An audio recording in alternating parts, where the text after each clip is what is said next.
ভারতের রাজধানীতে পলাতক সাবেক প্রধানমন্ত্রী শেখ হাসিনার ৭৮তম জন্মদিনে সামাজিক মাধ্যমে শুভেচ্ছা জানিয়ে নতুন বিতর্কের জন্ম দিয়েছেন বাংলাদেশের প্রখ্যাত অলরাউন্ডার সাকিব আল হাসান। তিনি একটি ছবি পোস্ট করে লিখেছেন, শুভ জন্মদিন আপা।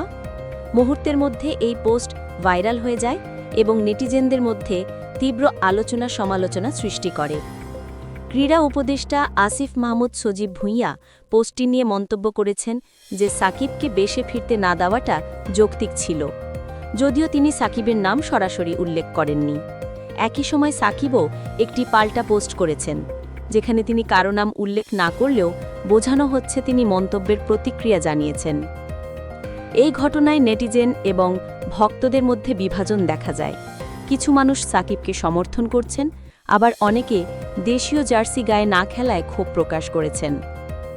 সার্জেস আলাম, হাসনাত আবদুল্লাহর মতো কিছু ভক্ত দাবি করেছেন, লাল সবুজ জার্সি গায়ে দেশের জন্য খেলতে না পারার অধিকার সাকিব হারিয়েছেন। এছাড়াও অনলাইন অ্যাক্টিভিস্টদের পোস্টের মাধ্যমে দেখা যায় নেট দুনিয়ায় এই ঘটনায় সমালোচনা, ট্রোল এবং সমর্থনের মিশ্র প্রতিক্রিয়া চলছে। সাকিবের আগের কিছু পোস্ট ও জুলাই গণ অভ্যুত্থানের সঙ্গে তার সম্পর্ক আলোচনায় এসেছে। মোট কথা, সাকিব আল হাসানের জন্মদিন পোস্ট ক্রীড়া জগতে নতুন বিতর্কের সঞ্চার করেছে এবং দেশের ক্রিকেট ও সামাজিক যোগাযোগ মাধ্যমে তা ব্যাপক আলোচনার কেন্দ্রবিন্দুতে পরিণত হয়েছে।